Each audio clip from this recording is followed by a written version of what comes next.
So let's begin. Ari, I was hoping to begin with you and talk a little bit about the project that you're doing in Mali and what you're learning about the opportunities for expanding coverage there and the challenges as well. Thanks, Margot. Hey, everyone. So I'm a physician and a researcher. I've been working in Mali for the past 13 years. And I think what we've learned and what has culminated in a study that has come out, just published it a few months ago, is that universal health care, universal coverage can be achieved and is possible even in some of the most difficult situations in our world. So when I trained as a physician, I was trained to sit and wait for patients to come to me. I learned that essentially care began when a patient walked in the door of a health post or a clinic or hospital and asked for care. And what I've found walking beside patients, friends, and neighbors, watching them struggle and fail to access care in health systems that excluded them in Mali, is that this status quo passive version of healthcare is failing our patients. It's failing the patients who don't have the money in their pocket to pay the copay, to pay the fee. It's failing the patients who can't make it to the facility, to the door of the facility at all. So what we've found in our work is that so much depends on this factor in UHC that we don't tend to talk about, this terrible injustice that remains hidden, and this is the violence of delay. So the leading causes of death around the world and where I work in Mali are very time sensitive, and yet the most vulnerable patients face so many barriers along their path to care that they're accessing care too late or not at all. I have watched my friends and neighbors die because they could not access care in time, soon enough. And so at Muso, we've dedicated ourselves to this question of, to this imperative of how can we reimagine and redesign healthcare delivery to reach patients fast. So we tested an approach called proactive community case management in an area of Mali with the Malian government in partnership. What we found in a study of that work is that by refusing to wait anymore, by saying the wait is over, and that we need to bring care to every patient proactively, we need to define our moral mandate not by when the patient shows up to seek care from us, but from the moment they become sick. That's when our moral mandate begins. Through this proactive approach to healthcare, what we found was a tenfold increase in patient access, in patient visits.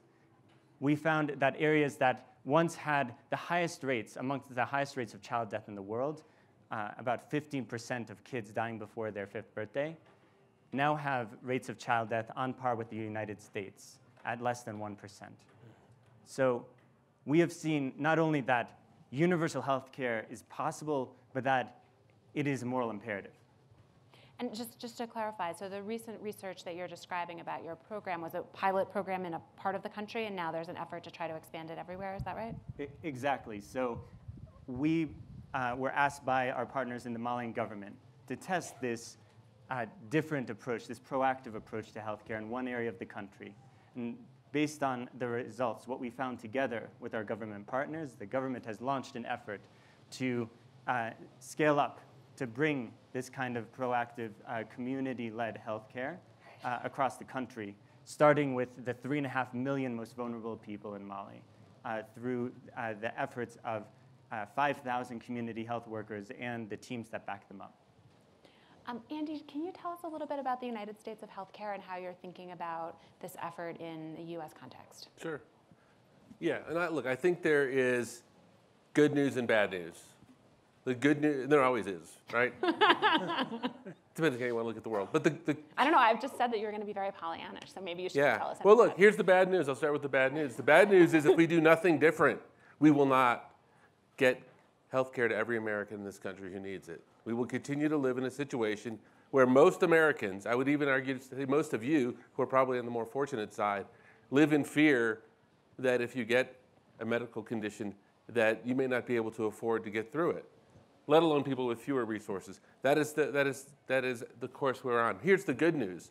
The good news is we absolutely can get there, and we founded United States of Care, and when I say we, I founded it along with 70 or so other people, Democrats, Republicans, ranging from Mike Leavitt to Steve Beshear to Tom Daschle to people like Atul Gawande and Drew Altman to CEOs to celebrities and human rights activists to say basically if we want it, we have to go get it. You have to go make it happen. And I think there's 3 reasons why it can happen. First of all, what has changed over the last 12 months is that Americans have decided that they want it.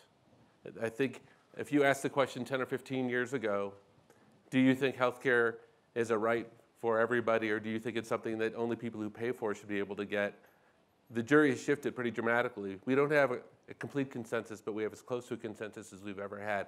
75% of people in both parties. We have to learn to use that to translate that into real change, and that's what our organization is going to do. Second thing is we can afford it. And there's plenty of ways I can convince you we can afford it, but one of the ways is to tell you that everybody else has already figured out how to afford it.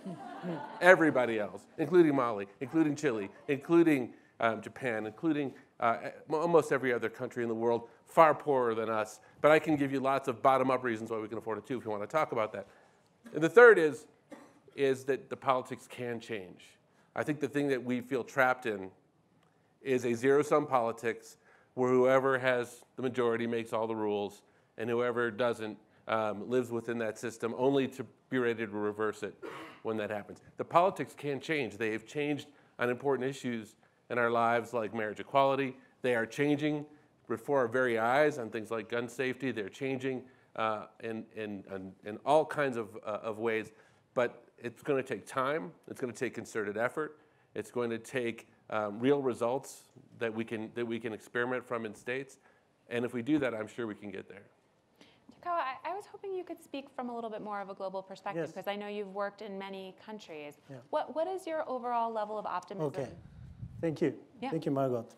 And allow me to spend a little more than 7 minutes, if you allow me. Let me be quick. I might not allow you. Okay. It's up to the content. You have to be very captivating to speak for 7 minutes. Okay. So let me reiterate the very important figures to remember. 3.5 billion people are suffering from lack of affordable health service. And 100 million people are going down into the category of absolutely poor annually. And we calculate $90 per person would be possible to achieve health success. Multiplied by 3.5 billion, which means $315 billion is the necessary amount of additional money globally. Looking at the United States perspective, United States GDP will be around $20 trillion. And according to the Commonwealth Fund report, 16.6%, $3.3 trillion spent for medical services, while 0.03%, $6 billion for the global health by the government of the United States. And interestingly, the other rich world is spending only from 9% to 11% of GDPs. So if United States made a reform of health system to be efficient, to spend only 10% or 10.6% of GDP, that means $1.2 trillion save money, which is 3 times or 4 times bigger than the global necessity. So arithmetically, The answer is possible only by the effort of the United States.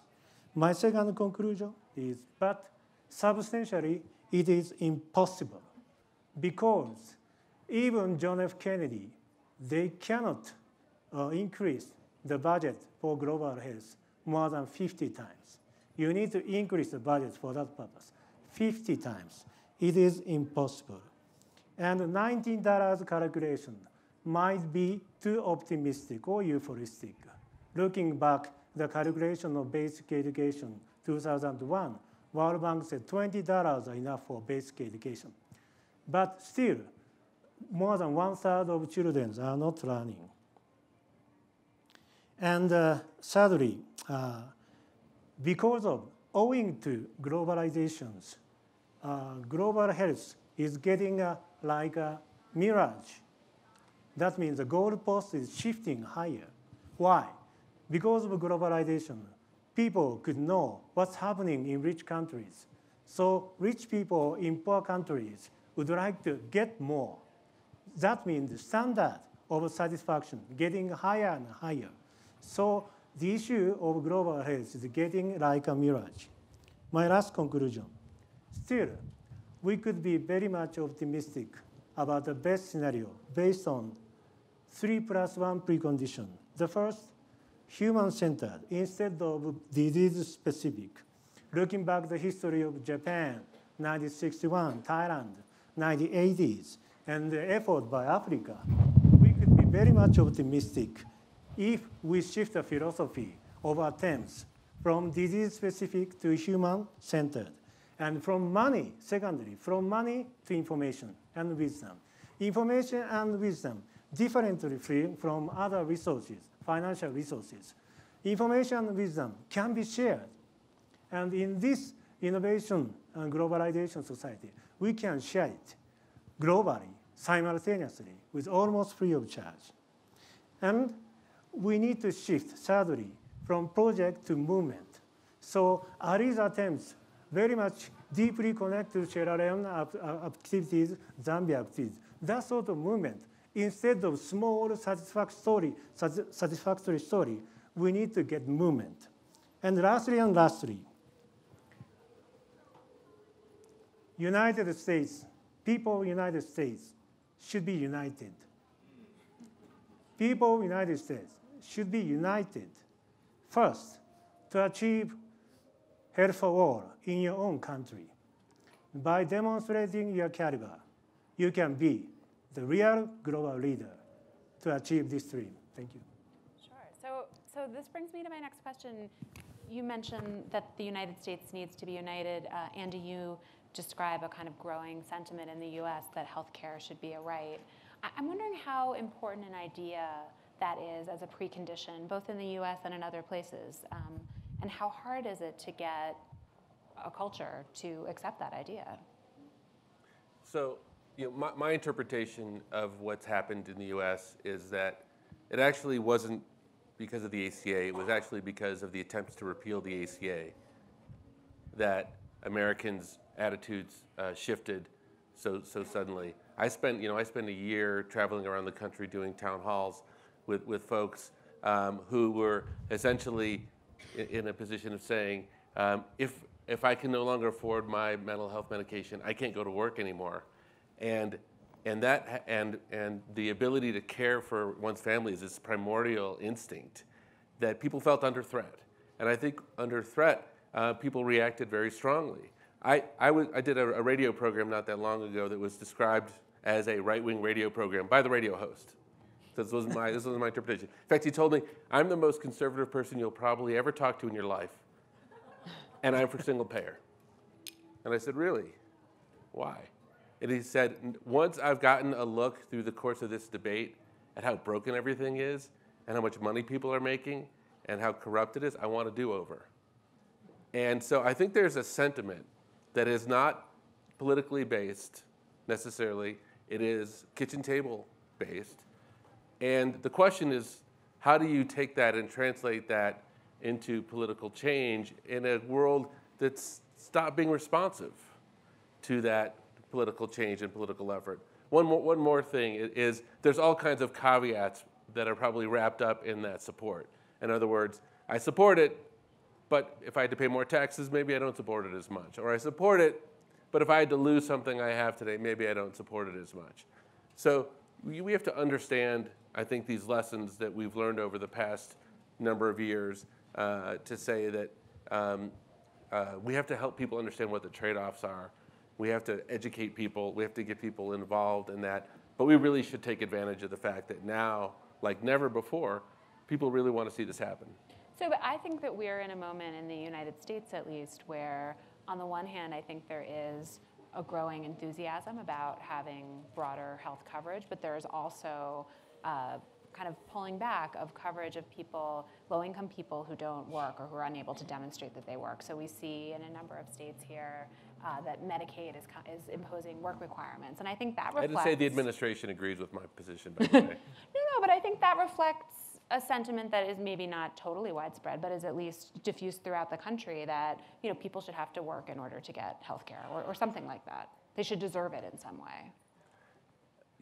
I think there is a sentiment that can be tapped into that is a little bit of blaming people who are not in circumstances where they can afford care, and some of that is from people who have low incomes and they don't necessarily want to support everybody else, and some of that is understandable.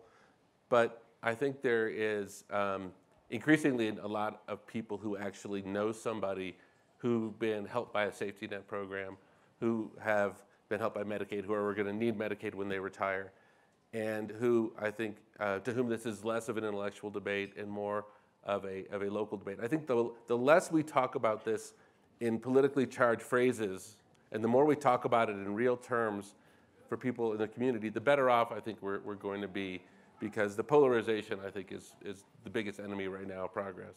How do you think about it in the context in Mali, Ari? I know, Mali is a country that's had quite a lot of, political and other kinds of challenges, and it sounds like you've done this really wonderful pilot program where you've shown these really great results. How do you get the government to buy into making a big change like this and scaling it up?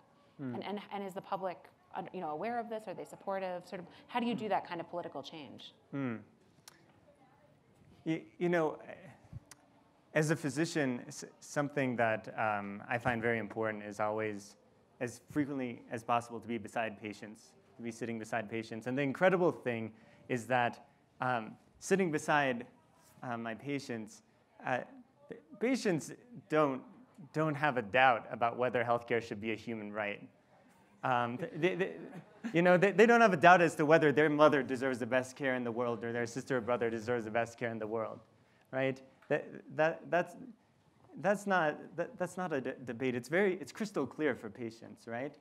So how does that translate? And in Mali, the context, you're right, is a very difficult context for that to translate. Not only are we talking about some of the most intense climate and some of the most intense poverty in the world, we're also talking about the epicenter of a fee-for-service-based healthcare system. There, at baseline, is less of a safety net, far less of a safety net in Mali than there is in the United States. And if we think about that, there's a lot of temptation for hopelessness. How can you change these big structures, right? But the work that the Malian government did in partnership with us in this area of Mali, right? That 10x transformation I told you about, that happened over the course of a period that included a coup d'etat, Al-Qaeda occupation of the entire northern part of the country, area the size of France, and also the exit of Al-Qaeda, triggering in turn an internal displaced persons and refugee crisis, displacing thousands and thousands of people, as well as an Ebola outbreak hitting Mali's capital. All of that happened over the course of the same study period that I was talking about, when access to care increased 10x, and the death of a child became more rare than in any country in sub-Saharan Africa. This is imminently possible. We have everything we need to make this happen. But what's required actually is for us to be ready to redefine and reimagine what healthcare is, and what actually to redefine our moral mandate, right?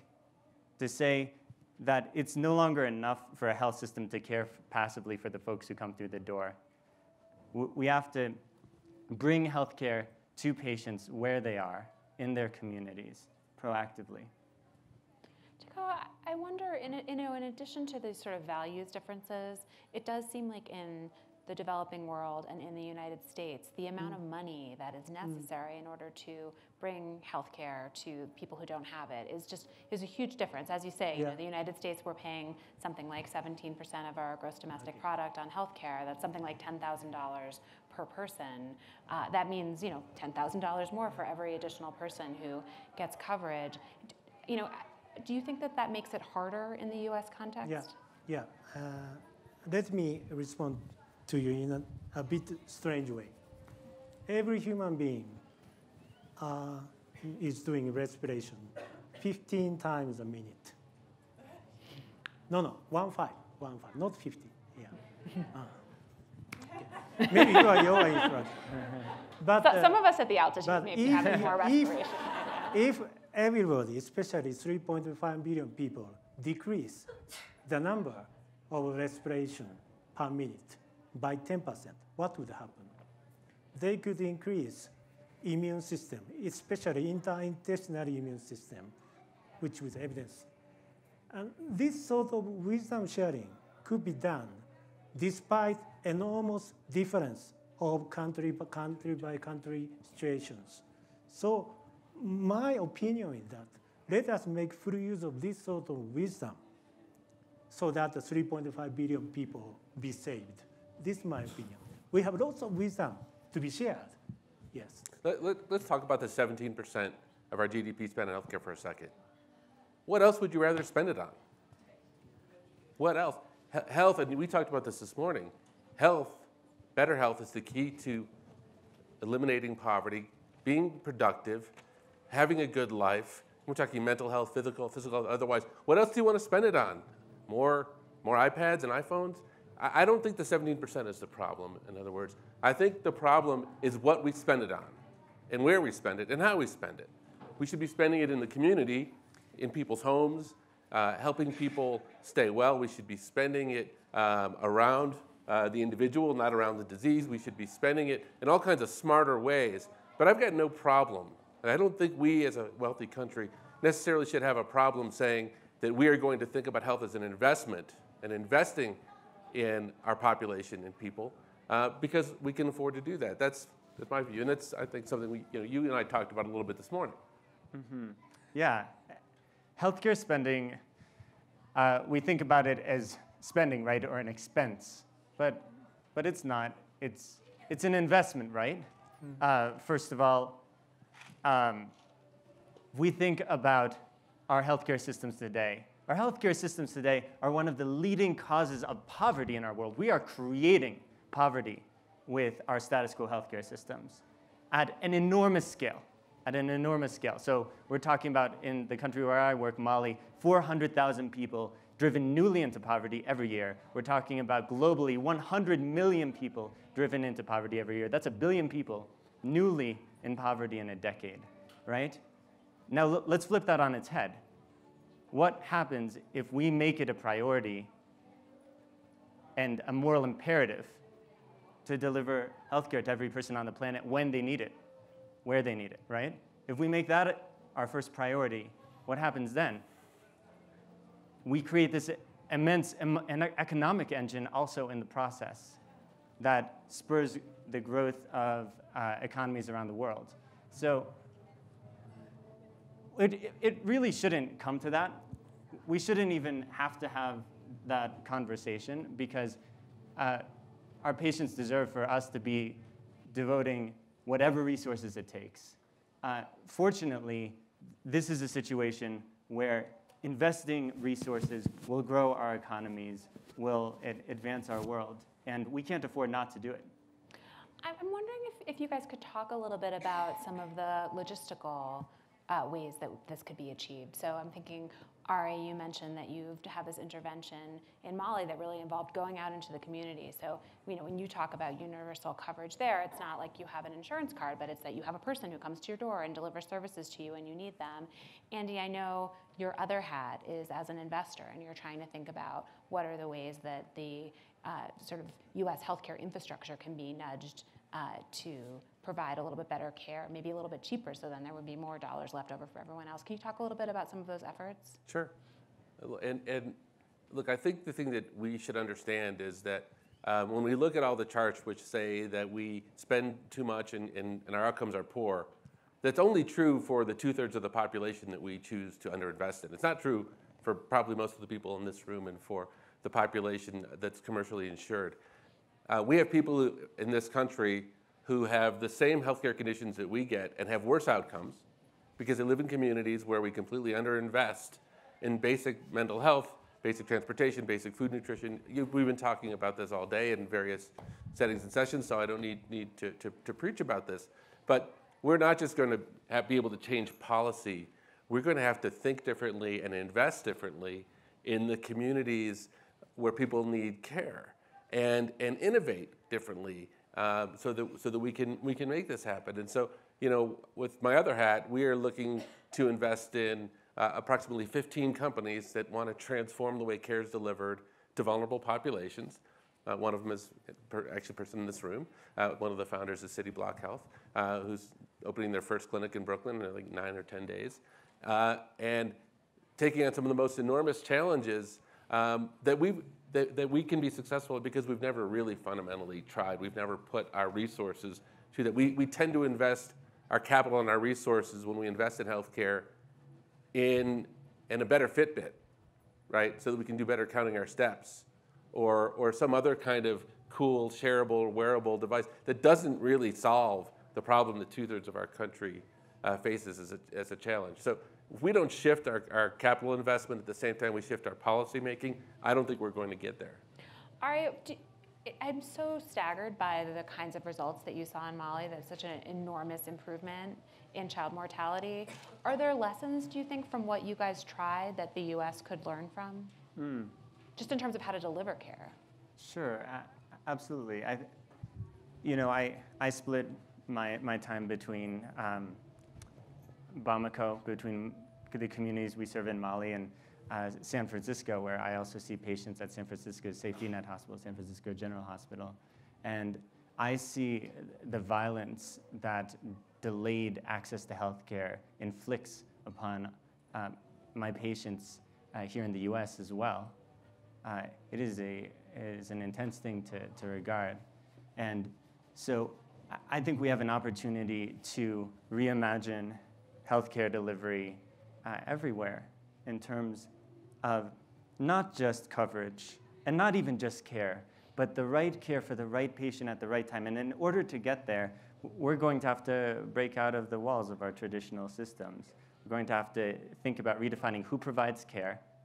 I know we have, even in the room here, a number of pioneers in that field, rolling out work led by community health workers in places like Togo or in the United States.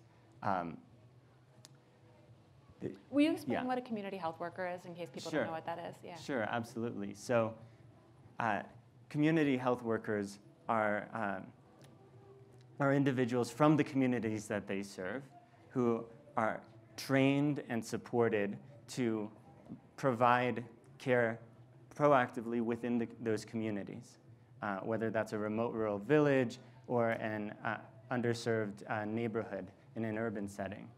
Community health workers can be a bridge, can provide care in the home, can connect patients more quickly with care. So I want to make sure we have time for questions. So just a reminder about question ground rules. Please wait for a microphone to come to you. Tell us who you are, and really try to keep it to a question and not a small speech so that we have time for everyone who wants to ask to be able to. So I will look for hands now. Just here in the blue end.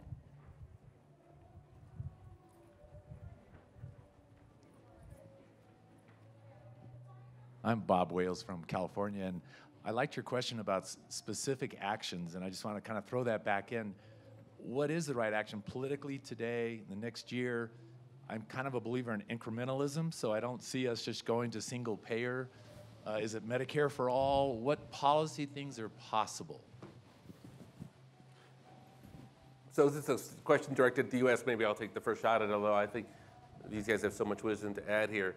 I think, realistically, between now and the next presidential election, the most exciting place for work is in the states. And look, if there wasn't Romneycare, there wouldn't have been something scoreable and modelable to turn into the ACA. And so, we should be out there now creating and promoting a bunch of different models and experiments to see what works. I'm a big believer that our biggest, one of our big things that is a huge risk for us is what I call think tank fantasy camp. Think tank fantasy camp is a Washington think tank, and both sides are guilty of it. A left-wing think tank believes that there's absolutely no unintended consequence for government intervention, and a right-wing think tank believes that the free market will solve every problem you put in front of it. And so, just in case neither of those are true, the idea of working in a state and constructing something, and remember, building a health system and health reform is not like picking out drapes. It's more like city planning. There's a lot of interconnected decisions. There's a lot of things to test. There's a bunch of stuff that you're positive is going to work that doesn't. There's a lot of stuff that you don't think is going to work that does. And you have to really pay attention to it and work on it. So I think we can try Medicaid buy-in options. We can try universal mental health. We can try universal child care. We can try the ability to buy into other programs. And there are states right now who have ballot initiatives, who have legislative proposals, who have ideas that United States of Care is working hand in hand to try to help support. And over the next few years, we'll see some of those things work. So that's something constructive that we can do right now. And then I think we've got to hope that in the over the next decade, we can do some things to help the tone change and to build common ground around some of those things that work. And so we can be talking about evidence and not just people's ideological opinions.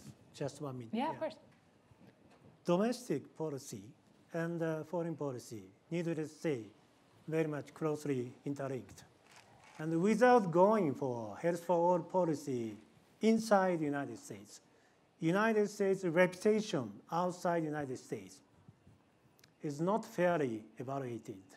So my suggestion for the next session of the Parliament, please go for some new legislation which covers the whole people instead of continuing compartmentalized way of medical insurance system. We may call it Trump law, etc. I don't care, but you need to do that, and then your reputation in the world would be maximized. Thank you.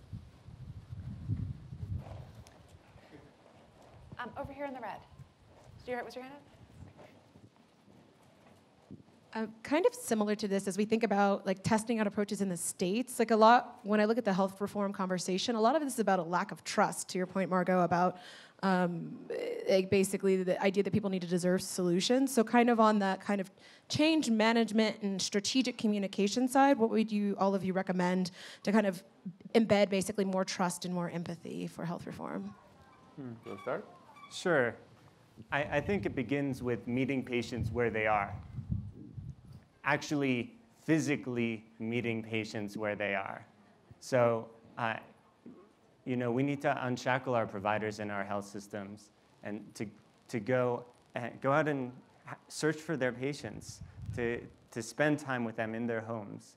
And that needs to be the norm of the front lines of our healthcare systems around the world, I think. I think that creates a foundation of trust when a health system reaches into a community and doesn't wait for the community to reach out to it. I think stories are really important. Data's great, but we evaluate up here, we make decisions here.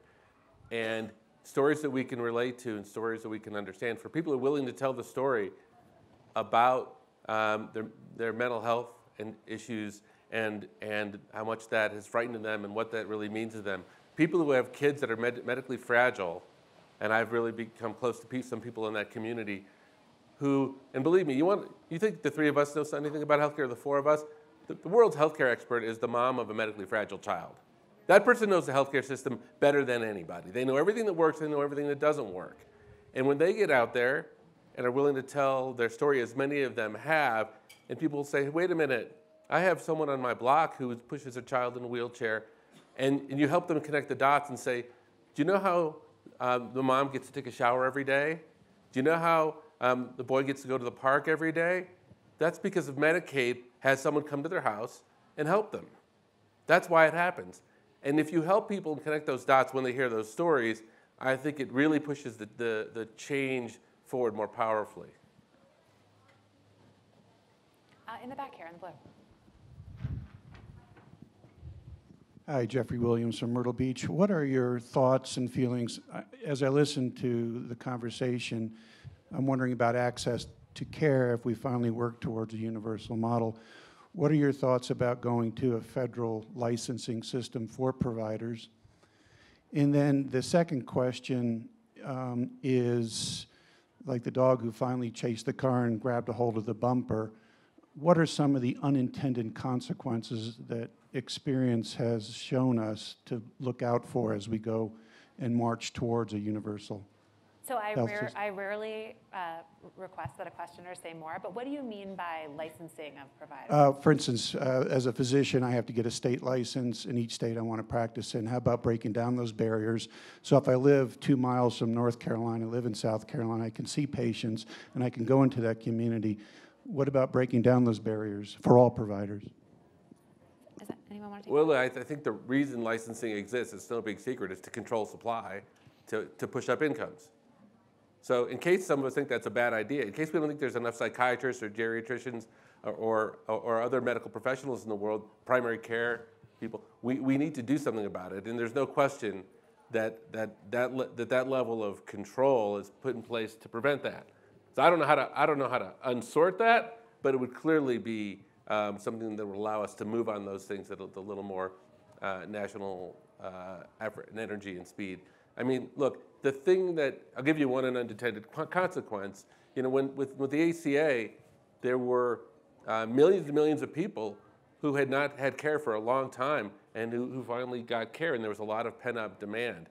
I think the thing it teaches us is for all the people who believe that having access to an emergency room is the same thing that has access to medical care, is that you really need to have access to a regular source of care for 4 to 5 years before it makes a difference on our health. And if we're not willing to do that, if we're not willing to make the investment to have the personal relationship that you talk about for 4 to 5 years, and instead look for some quick fix, then we're going to be continually chasing our tail, I believe, in this process. So I think we all know this, but I think we need to think about this in a little bit more empathetic and thoughtful way around the rest of the public, that let's not force them to wait for until their symptoms become so uncontrollable that they have to come in and get care, but let's let them build a relationship with the medical community up front. Takao, can you think of an example of unintended consequences of a country that moved forward and then realized that it didn't work the way they hoped it would and had to make a major course correction? No, I can't get it. But, yeah. All right. Back here with the black dress.